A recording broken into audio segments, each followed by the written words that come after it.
that is of an essence that enters the body's cavity. This is the thing any that invalidates the fast. But if something is considered any not to be a substance, or not to be any of essence, then it doesn't invalidate. It doesn't invalidate in the fast. Number 2, sexual intercourse.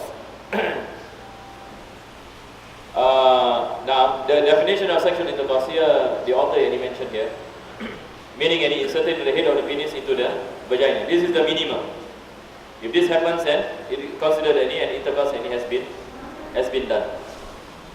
Number 3, orgasm.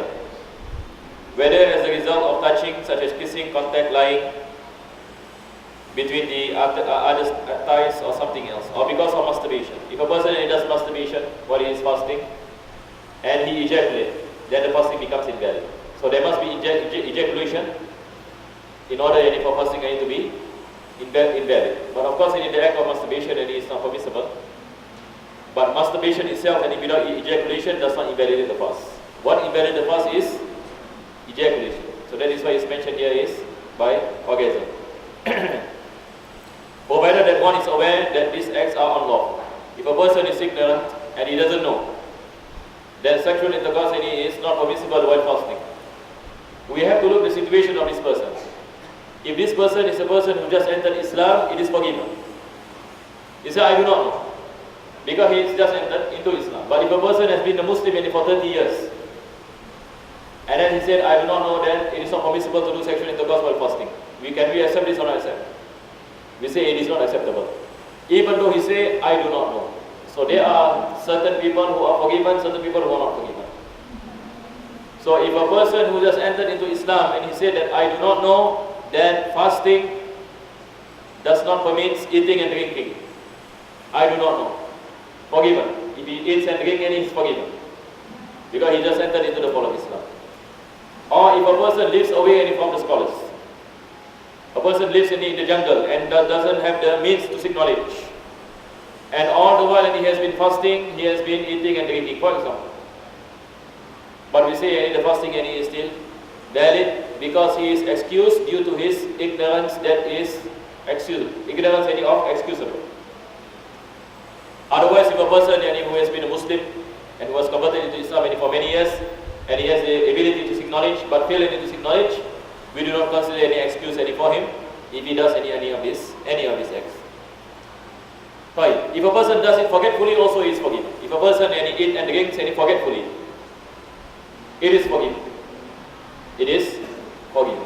So what is not forgiven is a person does it intentionally.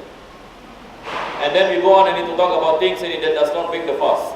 Number 1, involuntary vomiting. Number 2, having a wet dream. A person has an orgasm by a dream.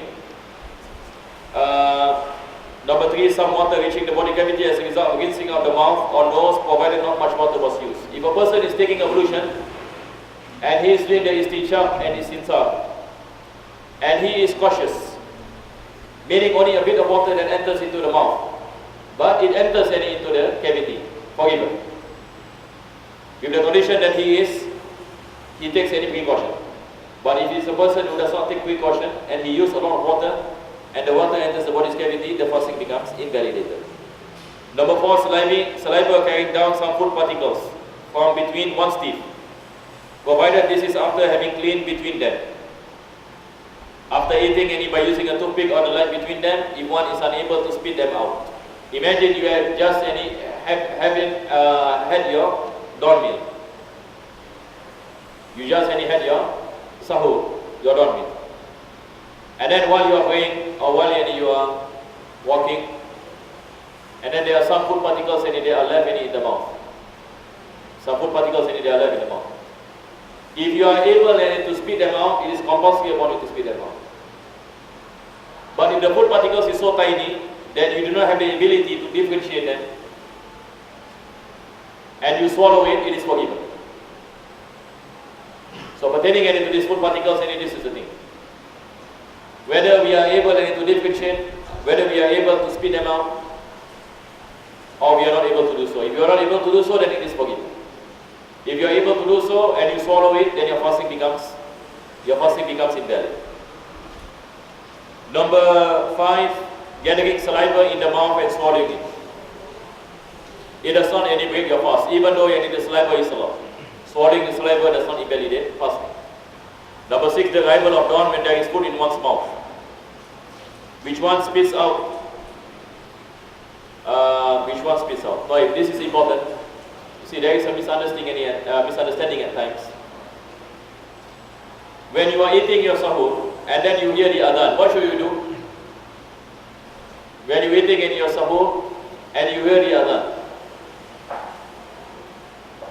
what you should do is you have to immediately spit out the food in your mouth. If you swallow it, your fasting becomes invalid. If you swallow it, your fasting becomes invalid. That is why we have the imsak 10 minutes before adhan. That is so precaution, as a precaution, so that you do not continue eating and drinking, and so happen that the adhan has been called out. Then your fasting becomes invalid. But there is some people who misunderstood this. They say that you can continue eating and drinking because there is a hadith which is related by Anas bin Malik that the Prophet ﷺ mentioned, if you hear the adhan and the food is in your bowl or your plate, you can continue eating. So they say that since there is a hadith, so we can continue eating. They are making a mistake, because what is meant by that particular hadith is the first adhan, not the second adhan. During the time of the Prophet ﷺ, there are two adhan. Correct or not? The first azan is being called out, what you call it, few minutes before the actual adhan, and then the second adhan. So Prophet ﷺ mentioned that when you hear the adhan and the food is in your plate, finish the food, meaning continue eating and drinking. Because the time of Fajr has not come. The first azan is just to inform people that the time of Fajr is coming, as a precaution. So our Prophet ﷺ mentioned continue eating and drinking. But some people misunderstood this. They take this particular hadith and apply it in the situation that we are in. Today we live in a situation we have only one adhan. The time of Fajr, that is the time when the muazzin does the adhan. If you apply this particular hadith, meaning you are applying wrongly, your fasting becomes invalid. Your fasting becomes invalid. So we have to be very careful. The best is stop eating before adhan. 5-10 minutes before adhan, we stop eating and drinking and clean our mouth, so that all the food particles inside our mouth are washed away. So that when you are praying the Fajr prayers also, you do not, in the situation that you are trying to take out some food particles that are stuck between your teeth. Because at times it happens. And surprisingly, always while we are praying this thing is happening. Surprisingly. While we are praying, suddenly we feel that there are some food particles. It can, cause some problems in our concentration. So what we do is, before the time of Fajr, we clean our mouth and brush our teeth. There are people who ask whether can you use this toothpaste. My advice is to use all this before Fajr. Before Fajr, so that we are safe, inshallah.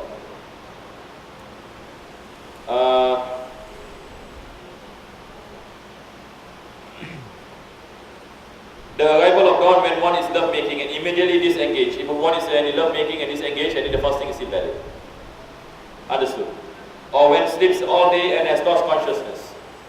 If a person sleeps all day, meaning before Fajr all the way until the sunset, if a person sleeps, fasting is still valid, provided he made the intention the night before. But if a person faints before Fajr all the way until sunset, the fasting is not valid. So there is a difference between sleeping and fainting. Sleeping, if you sleep before Fajr and you wake up after sunset, your fasting is still valid. But fainting, if a person faints before Fajr and became sober after sunset, the fasting is not valid. But if a person fainted part of the day, the fasting is still valid. So these are some of the rulings. So he said, provided one regains consciousness for at least a moment of the day. This is pertaining to what? Pertaining to fainting and not sleeping. Pertaining to fainting. But if a person became insane, even for a moment, the fasting becomes invalid. If a person became insane, even for a moment, the fasting becomes invalid. So there is a difference between sleeping, fainting, and becoming insane. These three things are under the point of loss of consciousness, sleeping, fainting, becoming insane. Sleeping does not invalidate the fast. Fainting can only invalidate the fast if he faints the entire day. Becoming insane for a moment invalidates the fast. Even for a moment, for a few seconds, it invalidates the fast. Right. And then we talk about the involuntary acts which invalidate the fast. A fast day is invalidated, number one, by the insanity, even for a moment. That's what I mentioned earlier. Number two, being unconscious the entire day. Maybe you put in bracket here, fainting or coma. Number three, or the appearance of menstrual or postnatal flow. When a woman is undergoing an menstruation and postnatal bleeding, it is not permissible for her to fast. Even if she fasts, what happens? Is the fasting valid or not? If the woman says that, never mind, I can take it, no problem. I can fast. So she fasts. We say even if she fasts, the fasting is not valid and it is compulsory upon her to make up any for the fasting, and she is sinful if she fasts. She is sinful and if she fasts. Number three, the appearance of menstrual or postnatal flow. The insane person is not obliged to make up such a fast day while the others are. Because a person who is insane is not a mukallaf. This compulsion only comes to the mukallaf, a person who has reached puberty, a person who is sane. So it is not compulsory upon him to make up for the fasting, if he became sober again. And then after that, we talk about the sunnahs in fasting. Sunnahs, number one is a pre-dawn meal, the sahur. It is recommended in Ramadan to be especially generous, giving charity, to improve one's relation with family and friends, silatul rahim, to recite the Quran. Now, recitation of the Quran, we try our best, inshallah, the coming Ramadan, at least one day we try one juz. One day any one chapter, minimum. But for some of you who have difficulty in recitation of the Quran, minimum requirement is one page.